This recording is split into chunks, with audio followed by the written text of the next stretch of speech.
Hey folks, welcome to Butterfly Bricks, hope you're all well. In today's video I'm going to show you the transformation of my 2015 Falcon into a highly detailed version of the 2019 set with a full interior. This is the Rise of Skywalker Millennium Falcon, easily the best Falcon Lego has ever made, not including the UCS set. It's got an okay selection of figures, the best is definitely Lando, but I'm not paying 120 quid for something I kinda already own. But it does have 4 hinged opening top sections, and this is a far superior design. My 2015 Falcon has severe UV damage from the summer of 2016, but hey, not to worry, these parts are now authentically weared by space travel. A few years ago I almost bought the UCS version. I was in Glasgow and about to purchase it, and I changed my mind at the last minute and bought the Disney Castle instead and a few other sets. I just don't have the space for the UCS one, so it's time for a total rebuild of the 2015 Falcon. Here goes nothing. What a bonny sight she is, such a stark transformation from its former 2015 state. This has been quite some project for me, using the Lego Instructions app and around 3 days of deconstruction and rebuild. I still have my original Kenner Falcon from the 80s, and my kids enjoy this toy just like I did. It is hard to beat aesthetically and its playability, and actually we've got a few Falcon toys to compete with in playability, and I used them for reference material to help me in the build. The Kenner Falcon had a big interior, the quad cannon on top and the radar dish. Inside there was a secret compartment, the ramp and the chest table, so I've made sure to include as highly detailed an interior as possible. It's not a precise representation in terms of layout, as we wanted to give the Falcon a kitchen area and a bathroom, Chewie and Han get their own rooms, and there's a medical bay, of course the engine room, seating area and a decent cargo area too. The exterior has plenty of greebling, and I've been as faithful as possible to the actual ship. The red markings, the piping, etc. All this is roughly the same as it is in universe. There were quite a few hiccups in the rebuild, particularly the frame construction, as the 2019 set has some significant differences. Luckily I had all the parts in my collection, mainly there are a few Technic beams and Technic square pieces that are quite different from the 2015 set. The underside also has this escape pod in the 2019 version. It's supposed to go here at the rear, but I want interior space, so I've used the original large plates here instead. I've kept the ramp on as well in the same position, and the pod, it is a cool addition, but I don't really want to waste such a large space for the interior. Instead, I've got the medical bay and part of the engine room. The top hull sections are an excellent design, and it's easily achieved as it reuses the narrow wing pieces from the 2015 version. I've rebuilt it to the max, but it does however use a lot of hinges. In fact, I needed so many, I ended up running out of grey ones and used a few yellow and green ones instead. But wow, what a difference! How much better is this design? So easy and efficient to open, a vast improvement. You can see the hinges here. I've lost count on how many there are, just loads of them. So that's something to bear in mind if you're going to be doing a rebuild like this. Another big difference from both sets is these struts here connecting the docking ports. They're like Lego City plain wing pieces, and they don't look right to me, so I've gone for a 4-stud wide plate instead. I've also kept the hyperdrive section quite similar, with the 2 jars of coaxium connected up to the main engine.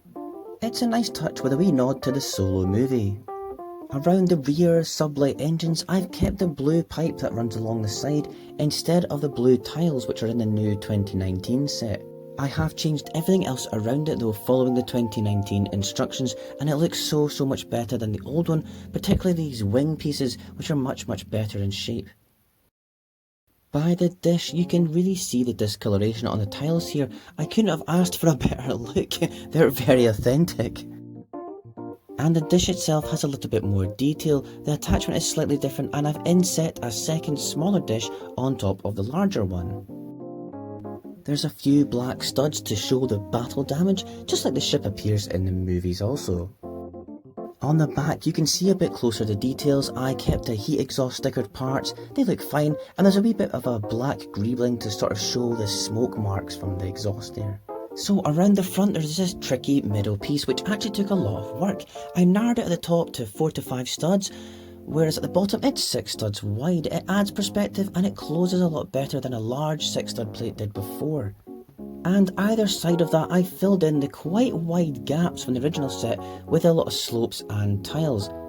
To be fair, it's probably the only main weakness of the 2019 set, and it's easily remedied. This part here is a bit tricky for big hands, and Lego have used an odd Technic hinge, but it works. On this panel I've added more angled plates to cover the gaps as best I can, but there's always going to be a gap at the bottom as it's needed to be able to open it up properly due to that Technic pin. It is kind of annoying, but once it's closed properly with all the panels down, you don't even notice it at all. A lot more pipes and various tiles here, and that round grey one as well. It's quite similar to the way it looks in real life. On the middle section I've used more linear and vertical greebling, and that old triangular part at the bottom which even the UCS set uses, so I had to include it. And now the cockpit area. Alright, stand by.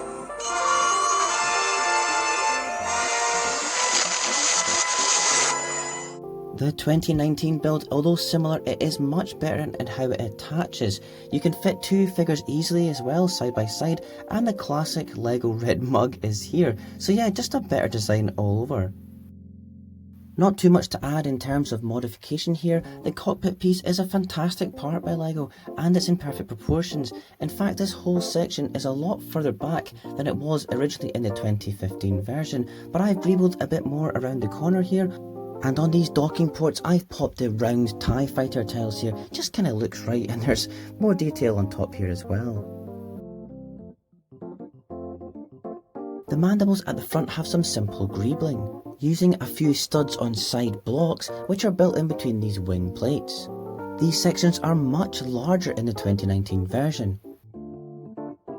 I've used some antenna pieces and lightsaber parts, and it still has this missile function of course too. And on the inside here, there's more studs on side building for the cargo tractor beam. Plenty of tiles were needed to smooth out the mandible surface around it on top here. Again on this section, more studs on side sandwiched in here, and I've used all the damaged and discoloured parts I could. As I said earlier, in the 2019 set this gap is huge and it's quite annoying, so I've sloped it as best I can and you can hardly notice it now. Looks more and more like the Kenner toy, which had spot on details. It really looked like the ship, especially the mandibles here.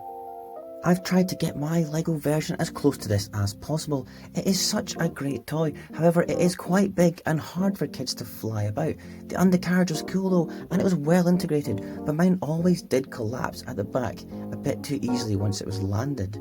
Let me know in the comments if you ever had a Kenner one. Do you think it's the best version of the Falcon, or has Lego outdone them?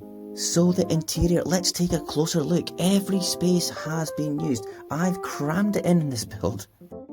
Han here on his chair, there's the lads just chilling having a wee game. The whole area has been given a decent floor with grey tiles and the engine grate pieces. The quad cannon 2019 build is much better and uses a ball joint instead. I've rebuilt the centre cannon section using a lot of red parts here as well, with a simple studs on side build and lots of curved plates.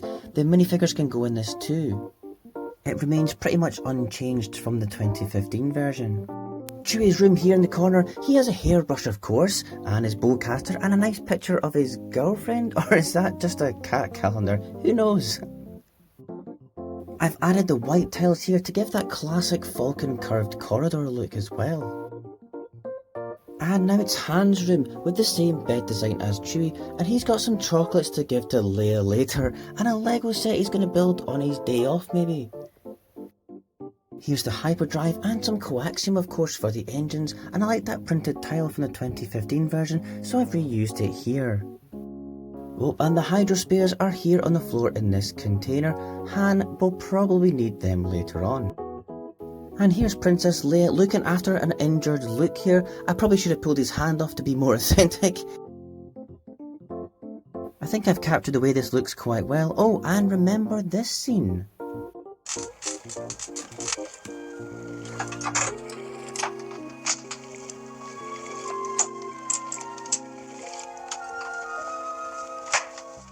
A droid body doubles for that thing she's fixing. There's some oil from the shell garage here too, and totally out of context, there's a nesting porg. Probably the only good thing in The Last Jedi. I I've got the same corridor accent here with the white tiles, and BB-8's in the galley kitchen. There is of course some blue milk here on the shelf, and Chewie is baking a frog in the oven for lunch. There's even a sink for the dishes. My kids were insistent that there be a space toilet, just like an airliner would have, so yeah, probably the smallest one you can imagine, and I've used the cloth from Luke's island as a sort of door here. Obi-Wan can take a dump in peace now. Here's the helmet Luke wears against the remote, and there's a lightsaber stored here too. Who could that be for? A copy of the Death Star plans here, and a blaster for Han as well. There's a black trooper helmet as a memento from some rebel mission, and I've built the seating using a combination of printed parts and tiles. I've used up some other printed parts here for more details, and Han's having some noodles takeout today for his tea, and there's an umbrella if they go to a rainy planet. The cargo area has some random containers, stolen Imperial crates. There's more here in the corridor as well. The Ghost is one of my kids' favourites, and it's quite a swishable thing, but the Falcon is a fair bit bigger, and I hope it's light enough for the kids to be able to fly it around like it does in the movie.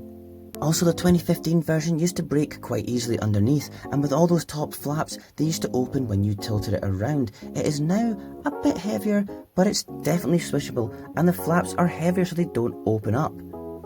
So hey, if you've got the 2015 version, go for it. Check the instructions out for those extra parts you need, like the Technic frame, but certainly try it. It saves you shelling out £120 for the new one. And if you have the 2019 version, why not go all out with UCS detail? Make up your own interior, it's really fun, and you can add a ton more playability and functions. I reckon the Kessel Run version could be dramatically improved as well, with more tiles and the same top sections being built like this one too.